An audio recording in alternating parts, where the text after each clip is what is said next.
Alex Garland, writer director of films like Ex Machina and Annihilation, has blessed us with a new film starring Roy Kinner and Jesse Buckley called Men.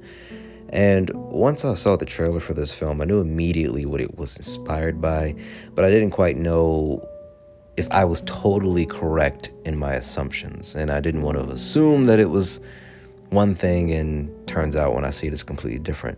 So I lazily thought about it until the new trailer came out, and parts of the trailer showed a specific piece of craft through the transitions, showing a familiar figure in pagan and Celtic mythology, which is the Green Man. If you're one of those small, weird kids like me that liked digging into random books on mythology and stuff like that, then you might have came across the Green Man in some type of mythic book, rather be on paganism or Celtic culture during that time in those areas. And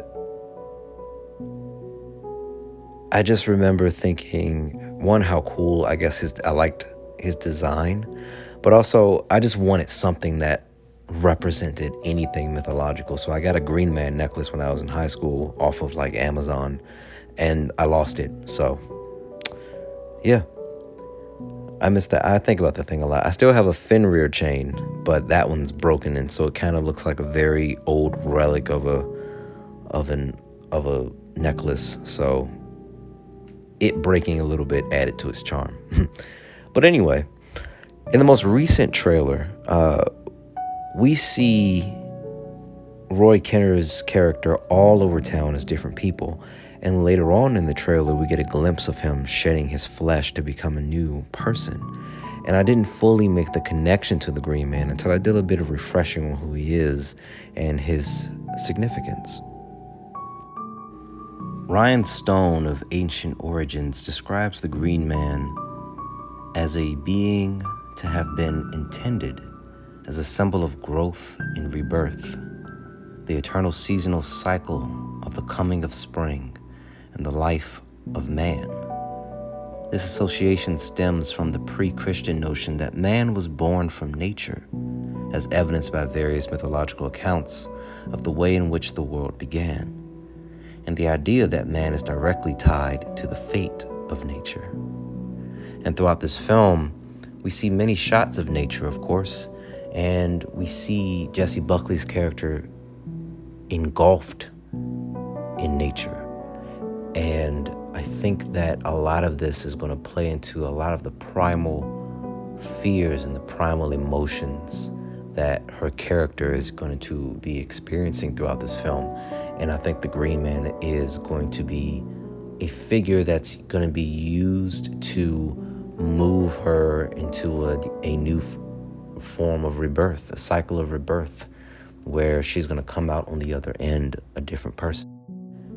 Even with Roy Kinner's character, we see him shedding his flesh, and we see multiples of him, and we see the naked being, the naked man coming out of following her out of the woods and everything. Clearly, he is the Green Man, and she may be trapped in this type of bubble, this type of realm in between where it's his domain.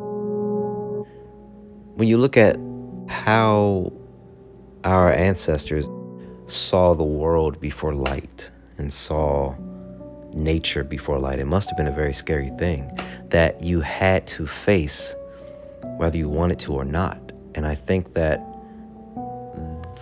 the trauma that she has to face, that she's running away from, is that massive forest of dangers, is that dark place that where you can't see and where you're going to have to go to find yourself.